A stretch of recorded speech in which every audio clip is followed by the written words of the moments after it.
गुज़श्ता दिनों जम्मू कश्मीर के इलाका पहलगाम में जो हमला हुआ है और 27 जानों का ज़िया हुआ है, हम इसकी पुरजोर मजम्मत करते हैं। और ये जो कश्मीर के इलाका पहलगाम में हिंदुस्तान ने खुद साख्ता ड्रामा रचाया है, हम इसको मुस्तरद करते हैं। ये उसकी सोची समझी साजिश है और इसका हक़ायक़ के साथ पाकिस्तान या पाकिस्तान के किसी पुरअमन शहरी के साथ हरगज कोई ताल्लुक नहीं। अब ये नपुंसक जिहादी मुकर रहा है कि ये हमला हम लोगों ने नहीं करवाया, और दे लो मोदी को चुनौती, सालों घर में घुस के मारे जाओगे। 22 अप्रैल मंगलवार की दोपहर हमारे राष्ट्र के ऊपर एक कालिक जैसा हो गया है और लिख दिया है सीधे शब्दों में कि तुम जैसे नाकारा लोगों को कोई भी कहीं भी घुस के मार सकता है और तुम और तुम्हारी सरकार कुछ नहीं कर सकते। और यही मैसेज दिया है इन नपुंसक जिहादियों ने मंजूनाथ को मारते समय। मंजूनाथ को इन्होंने मार दिया था, लेकिन उनकी पत्नी ने जब कहा कि हमें भी मार दो तो उन्होंने कहा नहीं, तुम जाकर अपनी सरकार को मैसेज दो कि साले तुम्हारी औकात हमारे सामने कीड़े मकोड़ों की है। तूने मेरे पति को मारा, मैंने तो उसने हमें नहीं मारा। उसने बोला नहीं, मोदी को बोलो। मैं मानता हूं कि भारत में राजनीतिक स्तर पर, विचारों के स्तर पर हम लोगों में ढेर सारे मतभेद हो सकते हैं, लेकिन ये समय है एक साथ खड़े होकर सरकार का साथ देने का। और मैं उम्मीद करता हूं कि माननीय प्रधानमंत्री मोदी जी और माननीय गृह मंत्री अमित शाह जी मुंह तोड़ जवाब देंगे और इस देश की जिसकी 2 कौड़ी की औकात नहीं, साले को घुटने पर ला देंगे। और उसका कार्यक्रम शुरू भी कर दिया गया है। प्रधानमंत्री मोदी जी ने जिस प्रकार से उच्च स्तरीय मीटिंग की है, उससे अब स्पष्ट हो चुका है कि अब यह देश ज्यादा लंबे समय तक अपने पैरों पर नहीं खड़ा होने वाला है। इस देश को, जिसकी आंखों में पानी नहीं है, साले को प्यासा मार देना ही ठीक है। और वही कदम उठाया है हमारी सरकार ने। और हमारी सरकार ने इस देश के ऊपर पंच महाभूतों का मंत्र मारा है। 5 बंदिशें लगाई हैं, 5 रोक लगाई हैं। वो 5 रोक कौन कौन सी हैं? पहला बड़ा फैसला, पाकिस्तान के साथ 1960 की सिंधु जल संधि को तत्काल प्रभाव से स्थगित किया गया है। दूसरा फैसला, अटारी एकीकृत चेक पोस्ट को तत्काल प्रभाव से बंद किया जा रहा है। तीसरा फैसला, पाकिस्तान नागरिकों को सार्क वीजा छूट योजना के तहत भारत आने की अनुमति नहीं दी जाएगी और जो पहले से ही भारत में इस योजना का लाभ ले रहे थे उनको 48 घंटे के अंदर इस देश को छोड़कर जाना होगा। चौथा फैसला, नई दिल्ली स्थित पाकिस्तानी उच्च आयोग में रक्षा, सैन्य, नौसेना और वायुसेना सलाहकारों को अवांछित व्यक्ति यानी पर्सोना नॉन ग्रेटा घोषित किया गया है। उन्हें भारत छोड़ने के लिए 7 दिन का समय दिया गया है। पांचवा और अंतिम फैसला, भारत इस्लामाबाद स्थित भारतीय उच्च आयोग से अपने रक्षा, नौसेना, वायुसेना सलाहकारों को वापस बुलाएगा। तो भारत सरकार ने 2 कौड़ी के इस बेशरम देश के ऊपर जितनी भी पाबंदियां लगाई, उसमें सबसे ज्यादा चर्चा का विषय है सिंधु जल समझौता 1960, जो उस समय के पूर्व प्रधानमंत्री श्री जवाहरलाल नेहरू और पाकिस्तान के मिलिट्री जनरल अयूब खान के बीच हुआ था। पहलगांव में जिस प्रकार से नरसंहार हुआ है, आज वर्तमान में यह सिंधु जल समझौता हम लोगों को खल रहा है और ऐसा फील हो रहा है कि जैसे हम किसी सांप को दूध की जगह पानी पिला रहे थे और पानी पिला पिला के हमने इतना बड़ा कर दिया कि उसने हमारी ही जमीन पे आकर हमारे ही लोगों को डस लिया और हमने डसवा लिया। अब हमारी आंखें खुल रही हैं, तो हमें यह सिंधु जल समझौता रद्द करने जा रहे हैं। लेकिन भावनाओं में नहीं बहना है। सिंधु जल समझौता है क्या, पाकिस्तान इससे कैसे प्रभावित होगा और यह कितने लंबे समय तक प्रभावी रह सकता है, पहले इन चीजों को समझ लीजिए, तब आपको समझ में आएगा कि सरकार का यह निर्णय कितना सही है और कितना प्रभावी। आइए एक एक करके बात करते हैं। सिंधु जल समझौता क्या है? सिंधु एक नदी है जो हिमालयी क्षेत्रों में बहती है। उसकी बहुत सारी सहायक नदियां हैं। उन्हीं में से 5 सहायक नदियां और सिंधु को मिलाकर इन 6 सहायक नदियों और सिंधु के पूरे बेसिन को 2 भागों में डिवाइड कर दिया गया और यह डिवीजन विश्व बैंक की मध्यस्थता में हुआ भारत और पाकिस्तान के बीच। ऊपर की जो नदियां हैं, जिसमें सिंधु, झेलम और चेनाब, इनको पश्चिम की नदियां कहा गया, जबकि रावी, ब्यास और सतलज इनको पूर्वी नदियां कहा गया। विश्व बैंक ने जब बंटवारा किया तो कहा कि पश्चिम की इन 3 नदियों का 80% पानी पाकिस्तान यूज करेगा और वही आज चल रहा था। लेकिन इसकी हर साल बैठक होनी थी और उस बैठक में निर्णय निकलते थे। अब हमने निर्णय लिया है कि हम इस समझौते को रद्द कर रहे हैं। इससे पाकिस्तान का जो 80% पानी है उसको हम रोकने की क्षमता रख पाएंगे या नहीं, कब तक रख पाएंगे, यह भी अपने आप में एक प्रश्न है। फिलहाल आपको ये समझना होगा कि यह सिंधु जल समझौता जो हम लोगों ने रद्द किया है, इसका तत्काल प्रभाव पाकिस्तान के ऊपर नहीं पड़ेगा। यह कोई नल नहीं है कि टोंटी बंद कर दी और पाकिस्तान को पानी सप्लाई बंद। नदियां हैं, अगर उनके पानी को रोकना है तो वहां बांध बनाना पड़ेगा। बांध रातों रात खड़े नहीं होते हैं। इसका मतलब फिलहाल पाकिस्तान पर इसका ज़्यादा प्रभाव नहीं पड़ने वाला। पाकिस्तान के पास पहले से अपने कुछ बांध हैं, जैसे मंगला बांध, तो अगर पानी बंद भी करते हो तो वो अपना कुछ समय तक वहां पर काम चला लेंगे। तब तक माहौल ठंडा हो जाएगा, अंतर्राष्ट्रीय प्रेशर भी बनेगा, तो हो सकता है भविष्य में यह समझौता रद्द हो जाए। भारत सरकार ने यह भी कहा है कि यह समझौता हम तब वापस से कर पाएंगे जब पाकिस्तान अपनी हरकतें सुधार लेगा और इस प्रकार की गंदी घटनाओं को करने वाले लोगों को पनाह देने से मना कर देगा।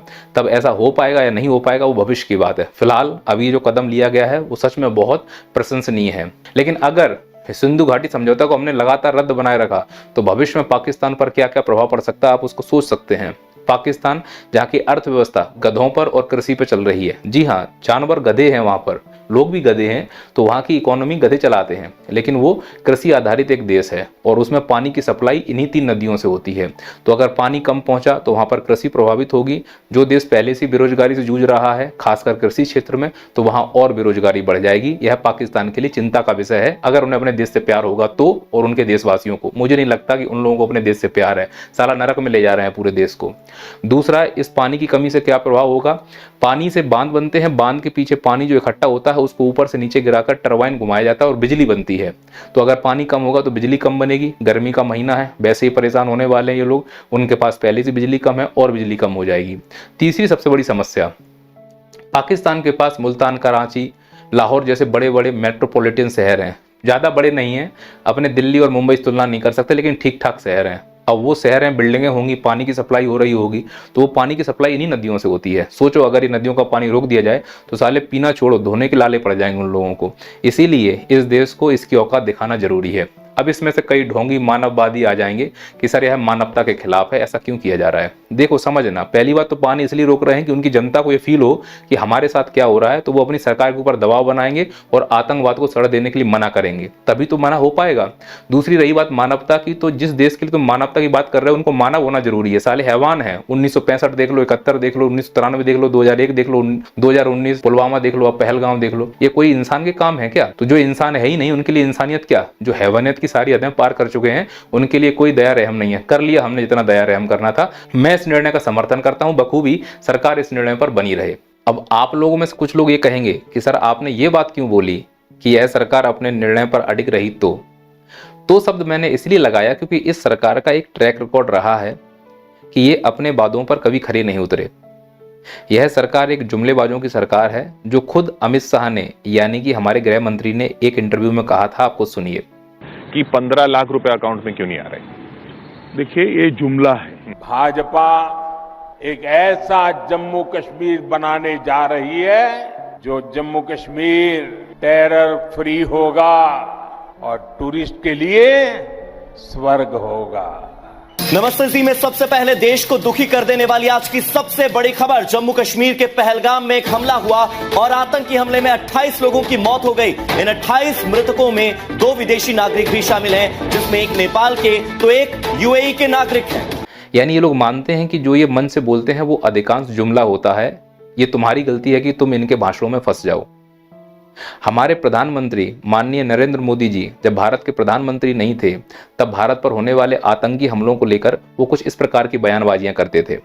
ये जो आतंकवादी है, ये नक्सलवादी है, उनके पास शस्त्र और बारूद कहां से आता है? वो तो विदेश की धरती से आता है और सीमाएं संपूर्ण रूप से आपके कब्जे में है। सीमा सुरक्षा बल आपके कब्जे में है। अब तो ये भारत के प्रधानमंत्री हैं, फिर भी भारत में क्यों लगातार आतंकी हमले हो रहे हैं। लेकिन सरकार का यह कहना है कि भारत में कोई भी आतंकी हमला नहीं हुआ।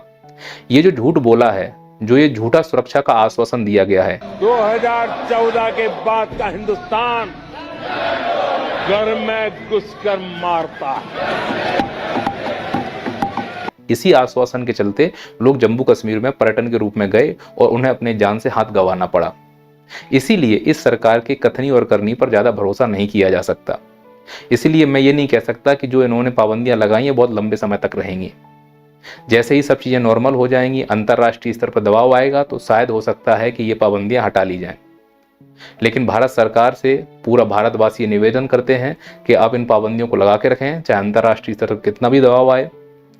भारत के नागरिकों की जान पहली महत्वपूर्ण है। पर शायद भारत सरकार पूरी दुनिया को यह नहीं बताना चाहते कि उनके लिए भारत के नागरिक कितने महत्वपूर्ण हैं। अगर ये बताना चाहते तो यह पाबंदियों के अलावा एक काम और कर सकते थे जो इन्हें करना चाहिए था। इस अमृत काल में जो 2047 तक देश विकसित होने के लिए खड़ा है, उसको एक दिन का राष्ट्रीय शोक अपने उन दिवंगत आत्मा नागरिकों के लिए करना चाहिए था जो मारे गए उस नरसंहार में। इससे अंतर्राष्ट्रीय स्तर पर एक मैसेज जाता कि यह देश अपने नागरिकों की सुरक्षा के लिए कितना चिंतित है। बजाय इसके सब कुछ उल्टा हो रहा है। अंतर्राष्ट्रीय स्तर से भारत को तुम देखो, एक जगह आईपीएल जैसा सर्कस चल रहा है। लग ही नहीं रहा है कि इस देश में किसी ने आतंकी हमला किया है और लोग निर्दोष मारे गए हैं। 22 अप्रैल को लोग मारे गए दोपहर को, शाम को आईपीएल का मैच हुआ, 23 अप्रैल को भी मैच हुआ। बस एक हाथ में काली पट्टी का ड्रामा कर रहे हैं। क्या इतना जरूरी है मनोरंजन कि हम एक अंतर्राष्ट्रीय स्तर पर मिलकर एक मैसेज भी नहीं दे पा रहे हैं? लेकिन शायद ये नैरेटिव गढ़ा जा रहा हो कि हम बताना चाह रहे हैं कि सब नॉर्मल है, हमें आदत है, आके मार जाओ, हम लोगों को कोई फर्क नहीं पड़ता। जो मरा है वो रो रहा है, हमारा काम चल रहा है। तुम क्या चाहते हो, उनके मरने के चक्कर में हम आईपीएल बंद कर दें, देश बंद कर दें पूरा? यही हमारी अखंडता को दर्शाता है। देखने में अखंड है लेकिन अंदर से खंड खंड है। चलो आईपीएल के अलावा आप ये समझो, बिहार के मुख्यमंत्री नीतीश कुमार जी पहलगांव में इस नरसंहार के बाद एयर शो देख रहे हैं, वैधानिक पद पर बैठे हो। क्या मैसेज जा रहा होगा सोच कर देखो। मतलब तुम्हें कोई फर्क नहीं पड़ता, मरते हो मरो, जीते हो जियो। हमारे गृह मंत्री जी जब दिवंगत आत्माओं को श्रद्धांजलि देने जा रहे हैं तो रेड कारपेट बिछाया गया। इस प्रोटोकॉल की भी आवश्यकता थी क्या? इतना हम लोग मसलूक हो चुके हैं कि हमें दिखाई नहीं दे रहा है कि किस चीज की आवश्यकता है, किसकी नहीं। जब हमारे गृह मंत्री जी जम्मू कश्मीर गए तो कितनी सुरक्षा उनके साथ चली। जब इतनी सुरक्षा थी तो जो पर्यटन वहां पर थे, वहां कोई सुरक्षा कर्मी क्यों नहीं था? ये सवाल क्यों नहीं पूछ पाए हम? और मैं फिर से बोलता हूं कि यह सरकार लाश के ऊपर राजनीति करती है। जब पुलवामा में अटैक हुआ था तो हमारे प्रधानमंत्री जी ने कहा था कि वोट शहीदों के नाम हो सकते हैं क्या? आप खुद क्लिप सुनिए। मेरे फर्स्ट टाइम वोटरों को, क्या आपका पहला वोट पाकिस्तान के बालाकोट में एयर स्ट्राइक करने वाले वीर जवानों के नाम समर्पित हो सकता है क्या? तो इसका मतलब जहां भी लाश गिरेगी, जहां पर इनका प्रोपेगेंडा फिट होगा, वहां वो राजनीति कर लेंगे। पहलगांव में बढ़िया मौका है और इस मौके को हमारे प्रधानमंत्री बनाएंगे बिहार में, मधुबनी के अंतर्गत। बिहार के मधुबनी में माननीय प्रधानमंत्री जी की रैली होने वाली है और मैं लिख के देता हूं कि इस रैली में वो पहले बातें करेंगे, फिर अंत में आके इस प्रकार से जनता को इमोशनल करेंगे और मुद्दा उनका जाएगा पहलगांव में हिंदुओं की जो हत्या हुई है, नरसंहार हुई है। पूरा वोट बैंक वहीं पर वो लपेटने की कोशिश करेंगे, क्योंकि विकास कर नहीं पाए, रोजगार दे नहीं पाए, गरीबी मिटा नहीं पाए। जितने भी प्रोग्राम चलाए थे, digital India, make in India, stand up India, फलाना इंडिया, ढिकाना इंडिया, सब फेल हो गए। स्मार्ट सिटी चलाई थी, बंद भी कर दी। कौन सी स्मार्ट सिटी बन गई? नमामि गंगे प्रोग्राम कहाँ है? नमामि गंगे क्लियर हो गया, कुछ भी नहीं हुआ है। अब कुछ हुआ नहीं है, लोग पूछे, इससे अच्छा है कि धर्म और जाति की राजनीति शुरू कर दी जाए। और ये आतंकी हमला इसलिए हो पाया क्योंकि हमने पुलवामा की अच्छे से जांच नहीं कराई। क्यों नहीं करा पाए पुलवामा की अच्छे से जांच? ये वो सरकार है जो दिन भर ये चिल्लाती है कि हिंदू खतरे में है। जब तुम्हारा काम है, ये वो सरकार है दिन भर चिल्लाती है कि हिंदू खतरे में है। जब तुम इसी उद्देश्य से राजनीति में आए हो कि हिंदू खतरे में है और फिर भी तुम्हारे रहते हुए हिंदुओं को ही उनका धर्म पूछकर मार दिया गया, तो धिक्कार है तुम्हारी व्यवस्था पर, वो धिक्कार है तुम्हारे उस राजनीतिक बयानों पर और उन वादों पर जो तुमने मंच से किए थे। भारत का आम नागरिक 5 किलो अनाज के लिए लाइन में लग रहा है। भारत का 80 करोड़ जनसंख्या 5 किलो अनाज के लिए लाइन में लग रहा है, इसलिए कि तुम हमें सुरक्षा दे पाओगे। मध्यम वर्ग महंगा पेट्रोल खरीद रहा है इसलिए कि तुम हमें सुरक्षा दे पाओगे। तुमसे शिक्षा दी नहीं जा सकी। प्राइवेट स्कूलों की फीस देखो, हाइक मार रही है। स्वास्थ्य सरकारी हॉस्पिटलों की हालत तो सबसे छुपी नहीं है, वो तो आए दिन चलता ही रहता है। बात रही सुरक्षा की, तो उसकी भी कलई खुल गई पहलगांव में। हिंदू ही मारे गए ना चुन चुन कर। जब तुमको एक ही काम दिया गया था हिंदुओं की रक्षा, वो भी तुम नहीं कर पाए और इसीलिए तुम तीसरी बार सरकार में आए हो कि हिंदुओं ने तुम्हें इसलिए वोट दिया क्योंकि हिंदू खतरे में थे, तुम ही कहते थे, और तुम स्वघोषित ठेकेदार हो हिंदुओं के, और आप इसकी जवाबदेही लेने से मना कर रहे हो। तुम्हें इसकी जवाबदेही लेनी चाहिए ना तो प्रधानमंत्री ने कोई प्रेस कॉन्फ्रेंस की, ना गृह मंत्री ने कोई प्रेस कॉन्फ्रेंस की, और ना हम सवाल पूछ रहे हैं कि वहां सिक्योरिटी क्यों नहीं थी। लेकिन हमें इसमें फंसाया जा रहा है कि जाति नहीं पूछी, धर्म पूछा है, इसलिए धर्म के नाम पर एक हो जाओ। और धर्म के नाम पर एक होकर हमने क्या कर लिया 11 साल में? मारे तो हम फिर भी गए ना। इससे अच्छा कि हमको अगर शिक्षा देते तो हमारे पास जानकारी होती कि तुम जो जम्मू कश्मीर के बारे में बोल रहे हो वो झूठ है। तुम्हारे झूठे प्रचार की वजह से लोग मारे गए। ना तुम झूठा प्रचार फैलाते कि जम्मू कश्मीर सब ठीक है, ना लोग वहां जाते। प्रचार तो तुमने झूठा फैला दिया, व्यवस्थाएं तुम कर नहीं पाए, तो भुगतान किसका हुआ? वो मासूम के घर उजड़ गए। मैं ये कह रहा हूं कि देश में जो हो रहा है ना, उस हर काम के पीछे किसी ना किसी को जिम्मेदार बनाना चाहिए। कोई मीडिया वाला नहीं पूछ रहा है कि गृह मंत्री ने क्यों नहीं आज बयान दिया, प्रेस कॉन्फ्रेंस क्यों नहीं की, क्यों नहीं बता रहे हैं कि कहां है सिक्योरिटी पूरी। सारी सिक्योरिटी नेताओं की रैलियों में लग गई क्या? उनके लड़कों के पीछे ओए करने में लग गई क्या? हम लोग क्या मरने के लिए पैदा हुए हैं कि केवल हिंदू मुस्लिम इनकी राजनीति करने के लिए पैदा हुए हैं, या केवल हम लोगों का जन्म जनसंख्या गणना करने के लिए हुआ? वो भी हो नहीं रही है। और फिर इस देश में बयानबाजी शुरू होगी। निंदा से काम नहीं चलेगा, और ना ही यह सोचकर कि हर जगह मुस्लिमों को टारगेट करके काम चल जाए। समस्या यह है कि आतंकवादी आ रहे हैं तो प्रावधान आतंकवादियों के लिए होना चाहिए। तुम अपनी सिक्योरिटी मजबूत करो। ड्रोन के इतने बड़े बड़े सपने दिखाते हो, टेक्नोलॉजी के इतने बड़े बड़े डींगे मारी जाती हैं, तो टेक्नोलॉजी और ड्रोन से पहचान लो हरामखोरों के ठिकाने। और ये बड़े बड़े राइफल काय के लिए रखे हुए हैं? रफेल लोड करो और उड़ा दो रातों रात। सालों को क्या पता चल रहा है? अगर विश्व में हमारा डंका बज रहा है तो कोई चूं भी नहीं करेगा। या केवल कहानी है? कहानी तो है, झूठी तो है सब, तभी तो मारेगा जम्मू कश्मीर में लोग। क्योंकि हमारा मुखिया आके कहता है जम्मू कश्मीर में सब ठीक है, तो चलेगा मुखिया के कहने पर। और वहां मालूम चला कि साला एक कांस्टेबल भी नहीं था बचाने के लिए। तो मुखिया जो बोलता है उसका बहुत महत्व होता है। और अगर मुखिया झूठा है तो यह देश पूरा अंधकार में जी रहा है। पाकिस्तान अंधकार में इसलिए जिएगा कि उसको पानी नहीं मिलेगा, और हम लोग अंधकार में इसलिए जा रहे हैं कि हमारी आंखों में अब पानी नहीं रहा। हम बेशरम हो गए, सवाल नहीं पूछ पा रहे, कायर हो गए हैं। बहादुर बनो, देशभक्त बनो, सवाल पूछो। जिंदगी आपकी है, इस बार आपके अपने का नंबर होगा। किसी को माई बाप मत बनाओ।